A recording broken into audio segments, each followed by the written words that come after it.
ان کے بارے میں کوئی کنفرم بات نہیں کہہ سکتے. یہ بات ٹھیک ہے کہ وہ اپنی قد کے اعتبار سے دوسرے انسانوں سے یعنی ان کا جسم غیر معمولی تھا. اونچی اونچی عمارتیں بنانے والے اور نہایت سخت گیر تھے، قد و قامت والے. اس کا ذکر سورۃ شعراء آیت 23 تا 34 میں آتا ہے. اور اس کے علاوہ حامیم سجدہ 15 میں بھی اس کی مزید ایکسپلینیشن، اگر آپ اس کو پڑھنا چاہیں تو قرآن کو سامنے رکھتے ہوئے مزید اس کے بارے میں جان سکتے ہیں. انشاءاللہ ہم مزید سورۃ ہود کے اندر بھی اس کو ڈیٹیل کے ساتھ پڑھیں گے. قالو، انہوں نے کہا، اجئتنا لنعبد اللہ وحدہ ونذر ما کان یعبد آباؤنا. وہی بات کہ جو تو ہمارے پاس لایا تو ہمیں کہتا ہے کہ اکیلے رب کی عبادت کرو. کیا تمہارے اس کہنے کی وجہ سے ہم چھوڑ دیں ان کو جن کی ہمارے آباء و اجداد عبادت کرتے تھے؟ اگر ایسی ہی بات ہے ہم نہیں چھوڑنے والے. ہمیں نہیں ضرورت تمہاری اس تبلیغ کی، توحید کی. ہوتا ہے نا جو تو دیکھی جائے گی. جیسے ہم آج کہتے ہیں نا جب قیامت آئے گی پتہ نہیں کب آنی ہے، جب آئے گی تو دیکھی جائے گی. اب تو انجوائے کر لیں، اب تو زندگی گزار لیں، قیامت پتہ نہیں کب آنی ہے. تو اس سے قیامت کی وجہ سے اور آخرت کا ذہن میں رکھتے ہوئے ہم زندگی گزارنا چھوڑ دیں، زندگی کو جینا چھوڑ دیں. کہنے لگے فاتنا بما تعدنا ان کنت من الصادقین. چلو جو تم ہم دھمکیاں دیتے ہو نا لے آؤ اگر تم سچے ہو. ہود علیہ السلام نے کہا، جی میری قوم والو، پہلے ہی تم پر اللہ تعالیٰ کا غضب اور ناپاکی اور گندگی اور رجس اور عذاب پڑ چکا ہے. ابھی تم مزید عذاب کے بارے میں طلب کر رہے ہو عذاب کو. چلو اب دیکھتے ہیں اللہ تعالیٰ تم پر کیا بیچتا ہے. اور جو تم جھگڑا کرتے ہو چند ناموں کے بارے میں مجھ سے، اس سے مراد یہ ہے کہ انہوں نے کسی کو بارش کا، کسی کو ہوا کا، کسی کو دولت کا، کسی کو بیماری کا خدا بنا رکھا تھا. حالانکہ اس میں کسی قسم کی کوئی حقیقت نہیں، کسی چیز کا بھی خدا نہیں تھا. اللہ تعالیٰ ایک ہی ہے.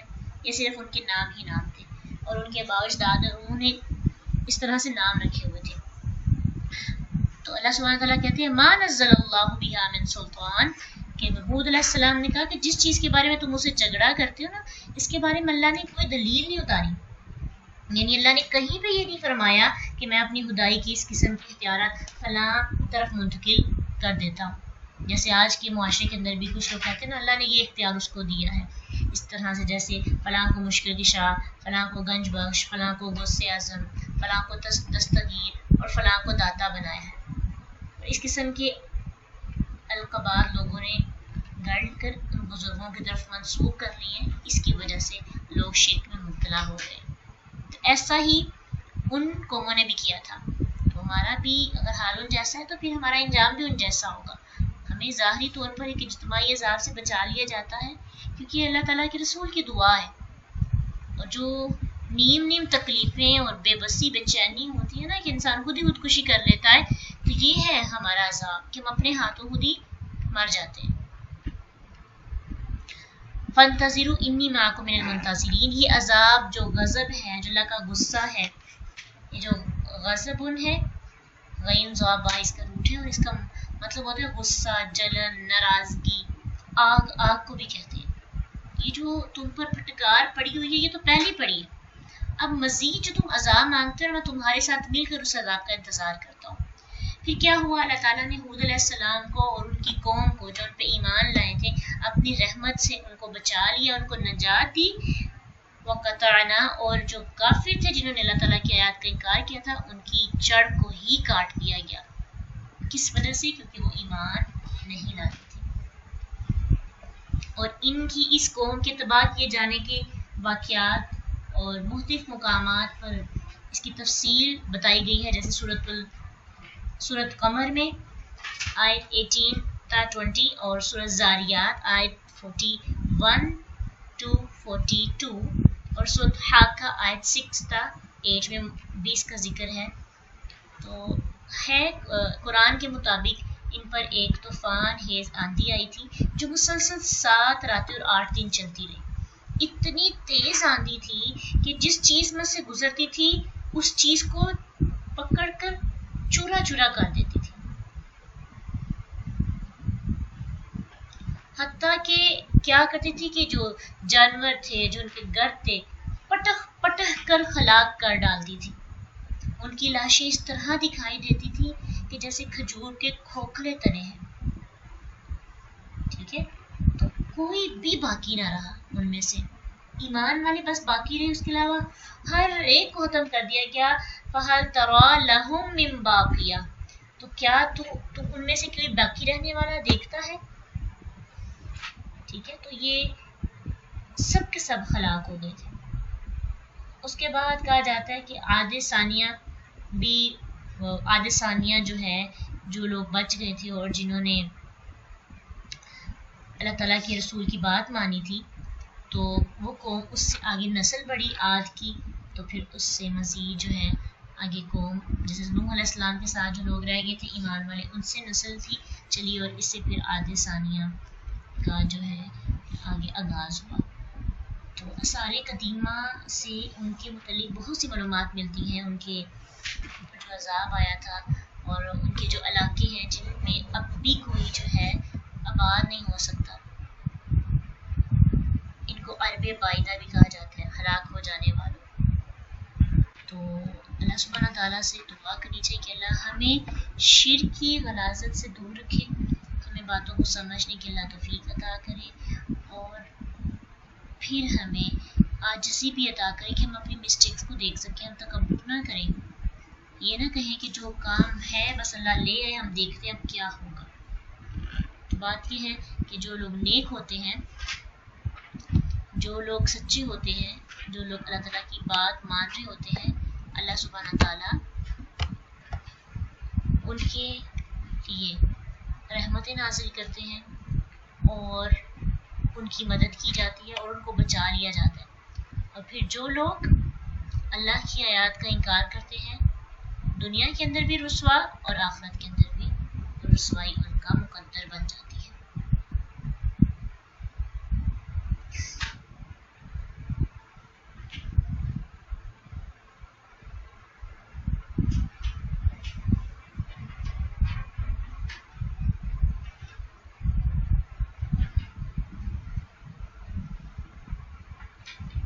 تو آج کی آیات سے کیا آپ نے سیکھا, اور بہت سے پوائنٹس ہیں جو سیکھے جا سکتے ہیں, مختلف ٹاپکس ہیں. یہ جو واقعات ہیں نا, ان کو بہت انٹرسٹنگ ہوتے ہیں, ان کو انٹرسٹ لے کے سیکھنا چاہیے, اور دیکھنا چاہیے کہ اللہ تعالیٰ اس کو کیوں بیان کر رہے ہیں, کیا مقصد ہے.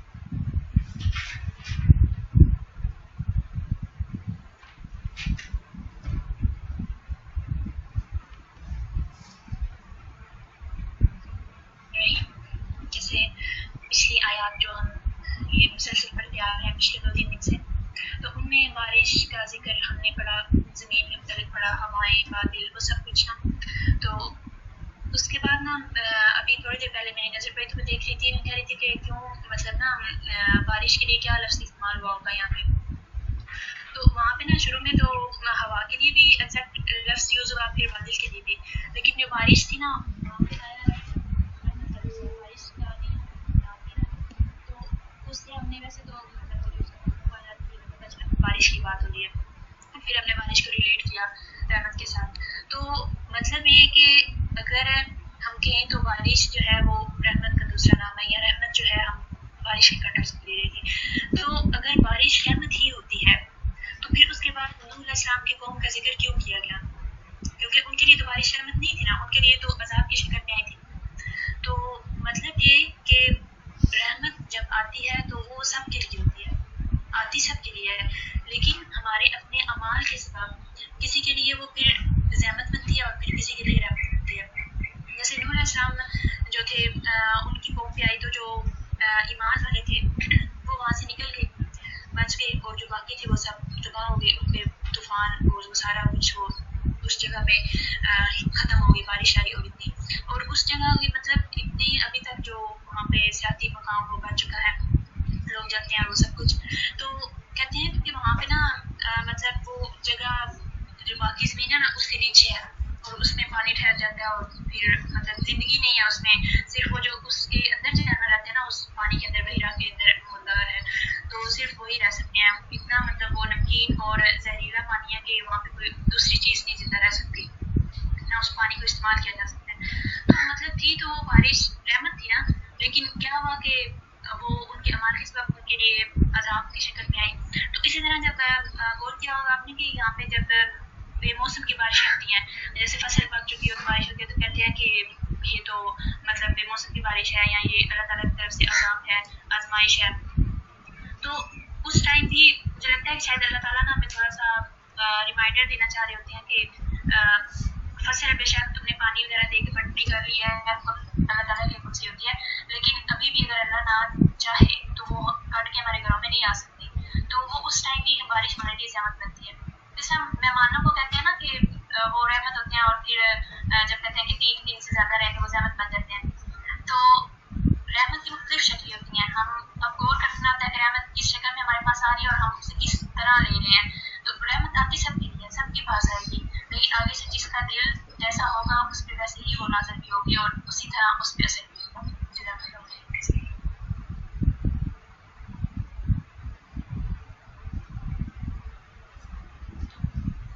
جی بالکل. اس میں نا ایک بات یہ ہے کہ جب عاد علیہ السلام قوم عاد پر, حود علیہ السلام کی قوم پر جب عذاب آئے نا تو آندھی چلنا شروع ہوئی. تو آندھی جب آئی تو ان کو لگا, ہوائیں چلنے لگی تو خوش ہونے لگی کہ بارش آنے لگی ہے. تو ان کی حود علیہ السلام نے اس پہ ان کو کہا کہ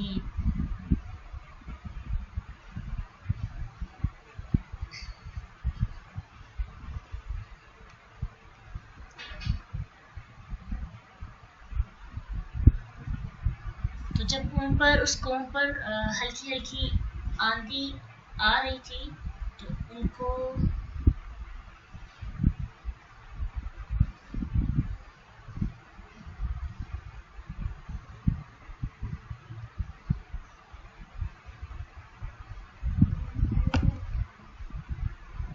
حود علیہ السلام کا جب واقعہ آپ سیکھیں گے تو اس میں آپ کو ایک چیز یہ بھی سیکھنے کو ملے گی کہ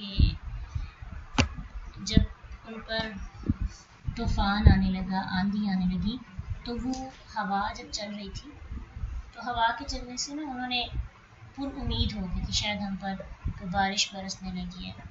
تو اللہ سبحانہ تعالیٰ کے جو نبی ہیں انہوں نے ان کو کہا کہ تمہارے لیے بارش نہیں تو تمہارے لیے عذاب ہے.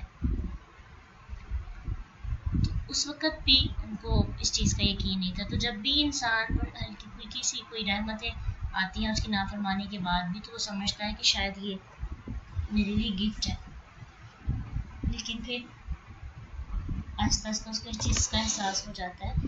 پھر جب اس کو احساس ہوتا ہے کہ یہ میرے لیے طوفان ہے, عذاب ہے, وہ تھم نہیں سکتا اس سے, تو پھر وہ بے بس ہو جاتا ہے. ایسے ہی اس قوم نے بھی اللہ سبحانہ تعالیٰ کے بارے میں یہ سوچا کہ امید پیدا ہوئی ان کو, کیونکہ بارش سے پہلے جو ہوا چلتی ہے تو اس کی خوشخبری ہوتی ہے, لیکن پھر وہ ہوا اتنی تیز ہو گئی کہ وہ اپنے آپ کو بچا ہی نہ سکے.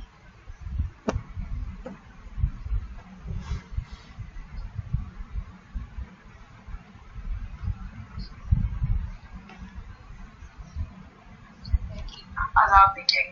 اب جس طرح ابھی کچھ دنوں پہلے یہ میسیجز فارورڈ ہو رہے تھے کہ سورج گرہن, چاند گرہن ان کے ہوتے رہتے ہیں نا کہ چاند گرہن ہوگا, تو لوگ سمجھتے ہیں کہ یہ کوئی چاند جو ہے وہ پکڑ میں آ گیا ہے اللہ کی اور اس پہ عذاب ہو رہا ہے, اس طرح کے نا. تو آپ صلی اللہ علیہ وسلم جو ہے چاند گرہن اور سورج گرہن کے بعد نماز پڑھتے تھے, نماز خصوص. تو لوگ یہی خیال کرتے ہیں اس کو دیکھ کے کہ آپ صلی اللہ علیہ وسلم اس لیے نماز پڑھتے تھے کہ وہ جو ہے اس پہ ان میں سے عذاب اٹھ جائے. اور اس طرح کی بہت سی باتیں میں نے سنی ہیں. امی یہ بھی بتا رہی کہ کہتے ہیں کہ جو وہ پریگننٹ عورت ہوتی ہے اس کو باہر نہیں نکلنا چاہیے کیونکہ اس کے پھر بچے پہ اثر پڑتا ہے اس پیٹ کے. تو اس کے پیچھے یہی وجہ تھی آپ صلی اللہ علیہ وسلم کی یہ پورا دن نماز پڑھنے کے پیچھے یہی وجہ تھی کہ آپ صلی اللہ علیہ وسلم نے فرمایا کہ جب حضرت نوح علیہ السلام کی جو قوم تھی نا, جب مختلف بادل ابر آلود ہو گئے تھے تو سب لوگوں نے سمجھا کہ بارش آئے گی, سارے خوش ہو گئے نا کہ بارش آئے گی, لیکن وہ عذاب آ گیا. ٹھیک ہے, تو اسی لیے میں جو ہے وہ بارش کی طرف نہیں دیکھ رہا, میں بادلوں کی طرف نہیں دیکھ رہا, میں بادل بھیجنے والے کی طرف دیکھ رہا ہوں کہ وہ کیا سوچ کے بارش بھیج رہا ہے. میں اس لیے اللہ تعالیٰ کی ہندوستان میں مصروف ہو جاتا ہوں کہ ایسا نہ ہو کہ میری قوم پہ بھی عذاب آ جائے, کیونکہ پہلی قوموں پہ بھی اسی طرح عذاب آئے تھے. تو اس لیے جو مطلب ہمیں دیکھ رہا ہوتا ہے کہ جیسے بارش آئے گی اور کئی دفعہ بارش آتی ہے اور فصلیں جو ہے سب کی تباہ ہو جاتی ہیں اور کئی دفعہ آتی ہے تو بڑی ہوتی ہیں, تو ہم نہیں جانتے ہوتے کہ اللہ تعالیٰ کے کام کے پیچھے کیا حکمت ہے.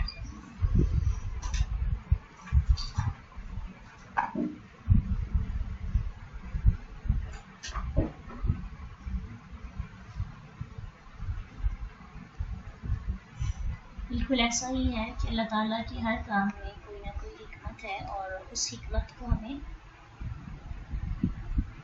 تلاش کرنے کی کوشش کرنی چاہیے کہ اللہ ہمیں کیا پیغام دینا چاہ رہا ہے. اللہ تعالیٰ زندگی میں کبھی مشکلات آ جاتی ہیں تو یہ سوچنا چاہیے کہ اس میں میرے لیے ایک پیغام کیا ہے. ہم بھی تو عذاب چھپ چھپ جاتے ہیں, ہمیں سنورنے کا موقع مل رہا ہے. اس لیے ہر مصیبت کے بعد, آزمائش کے بعد ساتھ ہی یہ سوچنا چاہیے کہ میری کوئی ایسی غلطی ہوگی جس بنا پر مجھے اس آزمائش کے اندر مبتلا کیا گیا ہے, کیونکہ انسان کے نفس کے ہاتھوں ہی اس کو مصیبت اور آزمائشوں میں مبتلا کیا جاتا ہے. وآخر دعوانا ان الحمد للہ رب العالمین. سبحانک اللہم وبحمدک نشہد ان لا الہ الا انت نستغفرک ونتوب الیک. السلام علیکم ورحمۃ اللہ وبرکاتہ.